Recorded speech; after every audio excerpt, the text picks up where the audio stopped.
The village of Umoma sat between two green hills with a river running along its edge.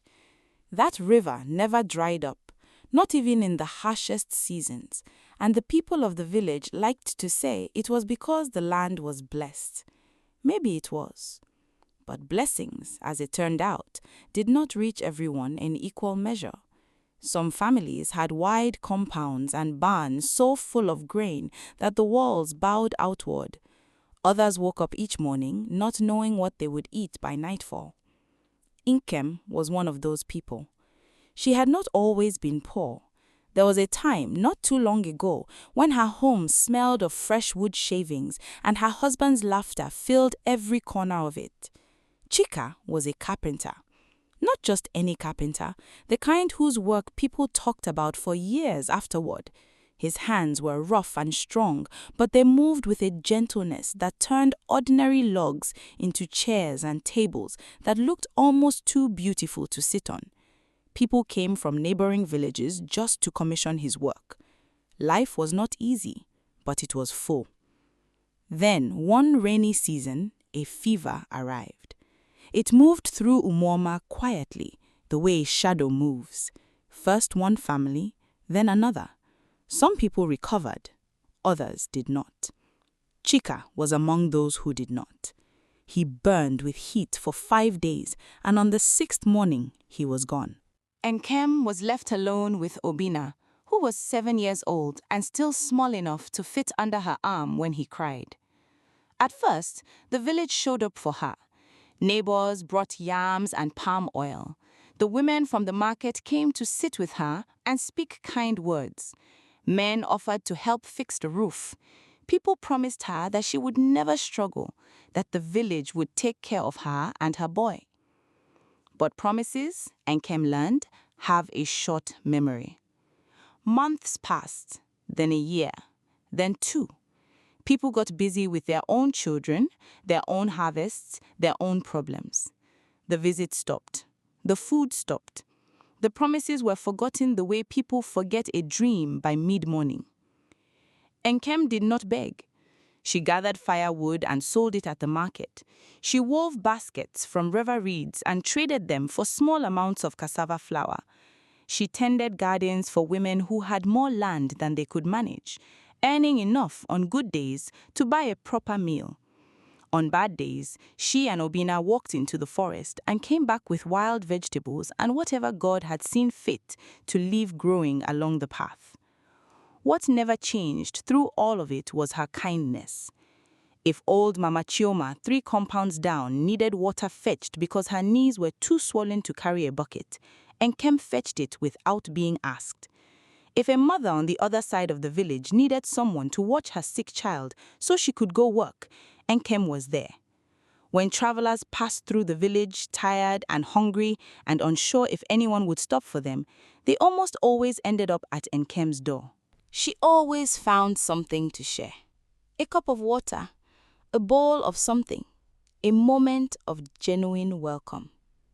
The village women noticed. They talked about it the way people talk about something they cannot understand. "That woman has nothing, and yet she gives everything," one said, shaking her head. "Kindness will not fill an empty stomach," another replied. "You cannot pour from an empty calabash," a third one added, and the others nodded like it was the wisest thing they had ever heard. When these words reached Nkem, she would smile, the kind of smile that is not defensive, just settled. "Chika always told me," she would say quietly, "that when kindness leaves a home, blessings follow it out the door." Most people thought she was foolish. A few pitied her. None of them changed. Then came a dry season that hit Umoma harder than any in recent memory. The rain simply did not come. Farmers watched their crops wilt and curl at the edges. Streams that had always run clear shrank down to brown puddles with cracked mud around the edges. Prices at the market climbed every week. Even families who had always had plenty started looking worried. The granaries of the wealthy were locked and bolted, and their owners stopped being generous about it. For Nkem, it was the hardest stretch she had known since losing Chika. One evening, after walking the entire length of the village and back again looking for work, she came home with a small paper bag of maize flour and a handful of vegetables she had found growing wild by the side of the road.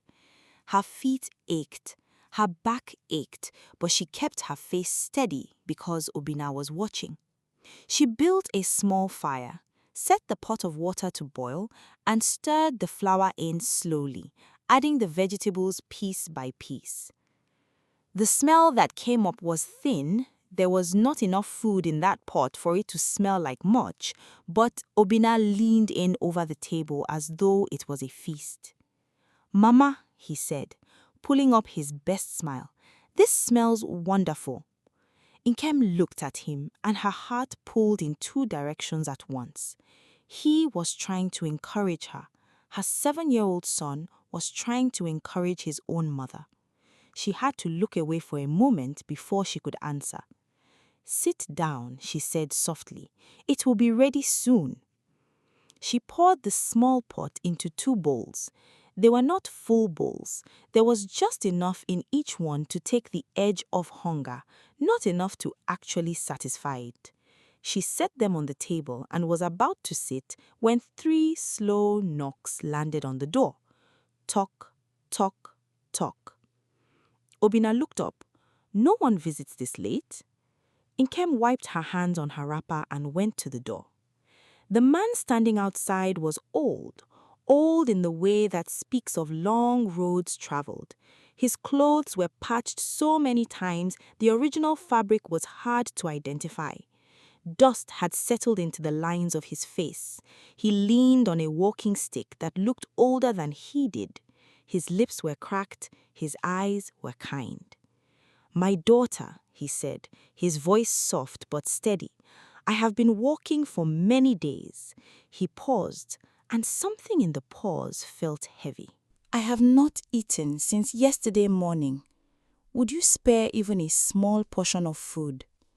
Nkem stood there for a moment without moving. She was not being cruel. She was just, for the first time in a long time, facing a moment where the cost of her kindness was very real and very visible. She turned slightly and looked back at the 2 bowls on the table. Then she looked at Obina. Obina had already seen it. The small bowls, the hungry old man, his mother standing in between. He looked at his bowl for a second. Then he looked up at her. "Mama," he said quietly, "you always say God sees every act of kindness." Nkem felt something loosen in her chest. She turned back to the old man. "Come inside," she said. She took the 2 bowls back to the pot and divided the food into 3. 3 small portions instead of 2. Each one barely enough. But she set all 3 on the table with the same care she would have shown if they were 4. The old man watched all of this without speaking. He sat where she gestured and looked at the portion in front of him, then at Nkem. "You understand what you are doing," he said. It was not quite a question. "You are giving me food your family needs." "If I send you away hungry," Nkem said, sitting down across from him, "I will still be hungry by morning. But my heart will be poorer too. That is a worse kind of hunger." The old man held her gaze for a moment longer than felt ordinary. Then he lowered his head and ate. He ate slowly, the way people eat when they are grateful, rather than just filling themselves. When the bowl was clean, he set his hands flat on the table and bowed his head. "Thank you," he said. And then he looked directly at Nkem in a way that made her pay attention without knowing why. "May the kindness you showed tonight come back to you in ways you cannot yet imagine." He rose, thanked them once more, and walked out into the dark. Nkem cleared the bowls. Obina fell asleep quickly, his stomach not full, but at peace. What neither of them knew was that several villagers had been standing just near enough to the window to hear most of what happened, and what neighbors hear, Omoma knows before sunrise. By the time the morning birds started singing, the whole village was talking. She gave away her last food. She has lost her mind completely. An old beggar knocked, and she fed him from her own child's bowl. The laughter was not cruel exactly. It was the kind that comes from people who feel they would have been smarter, better, more practical. But not a single one of them had any idea who that old man was. And before the next sunset, not a single one of them would be laughing anymore. Nkem rose before the sun the next morning, the way she always did. She moved quietly so she would not wake Obina. The kitchen had nothing in it. The pot from the night before was clean and empty. She looked at it for a moment, then put it aside and went to splash water on her face. She was not panicking. She had been here before, the place where the cupboards are bare and the day stretches ahead asking what you are going to do about it. She had learned, slowly and painfully, that panic did not help. Action did. "Obina," she called gently. "Wake up, we are going to the forest." He appeared in the doorway, rubbing his eyes, his hair still pressed flat on one side from sleeping. "To find food?" "God has never left us with nothing," she said, handing him his small basket. "Let us go and look." They walked the narrow path that cut through the edge of the village and into the tree line where the forest began. The morning air was cool, and the light was still coming in sideways through the leaves. Nkem led the way, eyes moving along the ground and low branches, looking for the things she knew: certain leaves, wild yams, greens that grew without being planted. Something felt different. She noticed the birds first. They were everywhere, more of them than usual, and they were loud, not the scattered chirping of an ordinary morning, but something fuller, almost like they were responding to each other. Then she felt the breeze. There had been no real breeze in weeks. The dry season had pressed the air flat and still. But this morning there was movement, cool and steady, coming in from the east. Obina noticed it too. He had stopped walking and was standing very still, tilting his head slightly, like he was listening for something. They came around the bend in the path where the edge of their small garden sat. It was land Nkem had tried to cultivate 2 seasons ago, and then abandoned when the soil refused to cooperate. She had not planted anything there in months. She barely looked at it anymore when she passed it. She looked at it now. Her basket slipped from her hand and fell to the ground. The plot was green. Not a little green, completely densely green, like something had been growing there for weeks. Cassava leaves caught the morning light and held it. Pepper plants stood heavy with bright fruit. Yam vines spread wide and confident across the soil, and where they met the earth, the ground had pushed up in the places where tubers were growing underneath. Vegetable stalks she did not recognize stood between ones she knew well. She had not planted any of it. Obina stood next to her, and neither of them spoke for what felt like a very long time. "Mama," he finally said. He did not say anything else. There was nothing else to say. Nkem bent down and pressed her palm to the soil. It was warm and damp, like it had recently rained, but she knew it had not rained. She closed her eyes for a moment. When she opened them, she was crying, but she was also smiling. Before they could begin to process what they were seeing, they heard horses. Not one horse, several. The sound of hooves on the dry path was distinct, and it was getting closer. Then the carriage came around the bend, drawn by 2 brown horses and flanked by men in deep red uniforms with swords at their belts, the guards of the king's palace. Everyone in the region knew that uniform. Nkem straightened up and instinctively moved in front of Obina. The carriage stopped. One of the guards stepped down from his horse with a precise, practiced movement. He looked at Nkem with a calm expression. "Are you the widow named Nkem?" "I am," she said. Her voice was steady, even though her heart was not. "You are summoned to the palace," the guard said. "The king requests your presence." The word had already begun to spread through the edge of the village. People on their way to morning chores had stopped walking. A woman who had been sweeping her compound stood with the broom frozen mid-stroke, watching. Children who had been sent to fetch water were still holding their empty buckets, just staring. The whispering started immediately. What has she done? Did she steal something? Why would the palace want a widow from Umuoma? The guard must have heard it because he turned to face the gathering crowd before turning back to Nkem. There is nothing to fear, he said clearly so everyone could hear it. You are to be honored, Umuoma, like a slow dream, and behind it, a trail of villagers followed. First a few, then dozens, then what seemed like the entire village. Nobody wanted to miss whatever this was. They talked as they walked, voices low, theories multiplying with every step. The palace gates were open when they arrived. The courtyard inside was wide and paved with smooth stone, lined with tall trees that provided shade. Members of the court stood at the edges, officials in formal dress, advisors, palace workers, all of them watching the entrance. And standing in the center of the courtyard, near the base of the palace steps, was the old man from the night before. But he was not the same old man. He stood tall, his clothes were the color of deep indigo and ivory, richly embroidered. A golden staff stood in his hand. His walking stick was nowhere in sight. His face was the same face, the kind eyes, the lines of age, but everything else about him had transformed. He looked like what he was, a man of enormous authority. The gasps from the crowd rippled back like a wave. It cannot be. Is that? He was wearing rags last night. The chief minister stepped forward. He was a tall man with a grey beard and the kind of voice that did not need to raise itself to reach a crowd.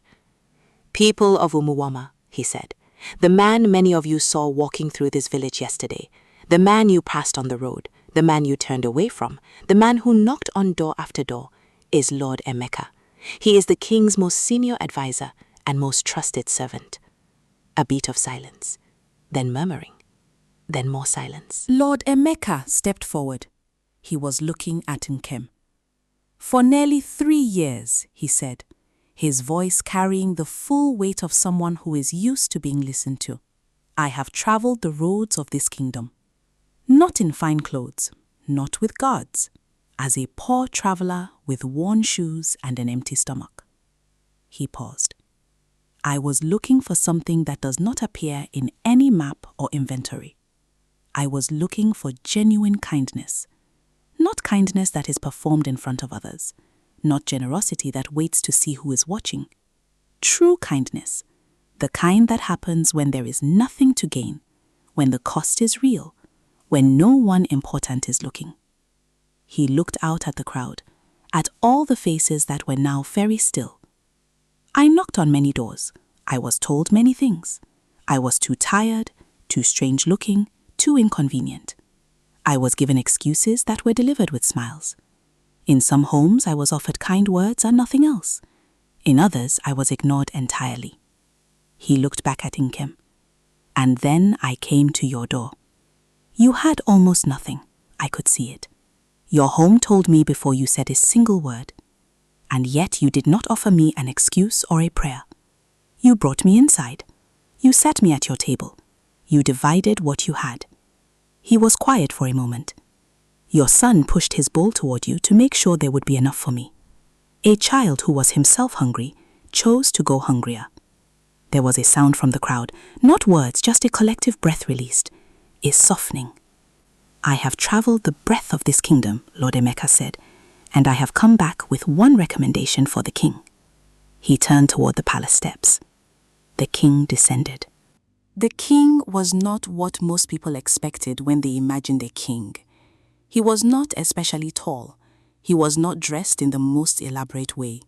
He walked down the palace steps without ceremony, without demanding any particular kind of attention. He was a man in his middle years, with steady eyes and the kind of face that had clearly spent time listening more than speaking. He walked until he stood directly in front of Nkem. She dipped in a bow. Obina quickly did the same. Stand up, the king said gently. She stood. He looked at her for a moment without saying anything, the way people do when they are not rushing past a moment, but actually standing inside it. My advisor has traveled every corner of this kingdom for 3 years, the king said. He has visited palaces and market towns and small villages like this one. He has knocked on the doors of wealthy men and struggling farmers. He has sat at the gates of temples and the edges of busy roads. He turned to glance at Lord Emeka. His instruction was simple. Find me one person whose kindness is real. The king turned back to Nkem. He found you. There were no sounds from the crowd. Not even the children made noise. You shared your last meal. The king continued. Not a meal you could afford to give. Not something you had extra of. You divided the only food in your house among a stranger, yourself, and your child. He paused. Do you know what most people do when they are desperate and something asks them to give more? Nkem said nothing. She was not sure if he wanted an answer. They protect what they have, the king said, and no one can blame them. Survival asks hard things of people. But there is a difference between a person who closes their fists around what they have and a person who opens their hand even when it costs them something. He let that sit for a moment. You opened your hand. Then he did something that nobody in the courtyard expected. He bowed to her. Not low, not in the manner of a servant, but the firm, deliberate bow of a man who is offering genuine respect to someone he means to honor. Behind him, Lord Emeka and the chief minister both inclined their heads in the same direction. The crowd was absolutely still. Nkem stood there with tears sliding quietly down her face. She did not wipe them. There was no point. Later, when people told this story, the part they struggled to describe was the expression on her face in that moment. It was not pride exactly, and it was not shock exactly. It was more like a deep exhale, the face of someone who had been carrying something heavy for a very long time and was only now being allowed to set it down. The king straightened. "This is what will happen," he said. And now his voice shifted into something more formal, the voice of a ruler making declarations rather than a man having a conversation. He spoke to the crowd as much as to Nkem. Fertile farmland, enough to sustain a family and then some, will be granted to this woman and her son immediately. Farmers from the palace will come to help cultivate it. The harvest will be hers to manage as she sees fit. Murmuring spread through the crowd, not with hostility now, but with something closer to awe. A new home will be built for her and Obina. It will be built properly with the help of palace craftsmen. More murmuring. And a monthly stipend from the royal treasury will be set aside for her needs for as long as she lives. The crowd erupted. Not in protest. In something that started as surprise and became something warmer. People were looking at each other and then at Nkem. Some of the women had their hands over their mouths. The king raised one hand and the noise settled. He looked at Nkem. "Is there anything you would like to ask for? Any request you would make for yourself?" The courtyard waited. Nkem looked at Obina. He gave her a small nod, like he already knew what she was going to say. She looked back at the king. "Your Majesty," she said. Her voice was quiet, but it did not shake. "I would ask only one thing." "Ask," he said. "Let a portion of whatever I harvest go to those who have no one to ask." She paused. "The widows in this village who are where I was 3 years ago. The orphaned children with no family to turn to. The travelers who come through Umoma with nothing. Let them eat too." The king looked at her for a long moment. Then he smiled. Not the formal smile of a king granting a request. The real one, the kind that reaches the eyes. "Granted," he said.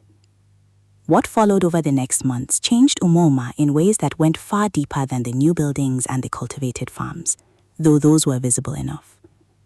A community granary was built near the center of the village, close enough that no one could walk past it without seeing it. It was filled from Nkem's first harvest, which turned out to be larger than anyone had predicted. The palace farmers brought techniques that the village had not seen, and the land responded. The granary was not Nkem's project alone. She walked it, but she invited others in, and slowly others came. First out of curiosity, then out of genuine wanting to help. Women who had laughed at her kindness stood beside her filling baskets for the elderly. Men who had been too busy for anyone but themselves started showing up on distribution days. The truth was that watching Nkem had done something to people. Not all people, not immediately, but enough. It was hard to stand in a room where someone is quietly doing the right thing for a very long time and feel nothing at all. Eventually, it works on you, like water on stone. The travelers who came through Umuuma noticed the change before the locals fully did. Word spread along the roads that this village fed its strangers, that no tired walker had to sleep hungry here. More travelers came through. Some stayed. A few of them had skills that added to the village. A midwife from a far province, a teacher who set up under the large mango tree at the market edge, a young man who knew about water channels and helped the community redirect stream water toward the dry field plots. Umuoma grew, quietly, stubbornly, without fanfare. And it started with a woman dividing a thin pot of maize into 3 portions. The children of Umuoma grew up hearing this story.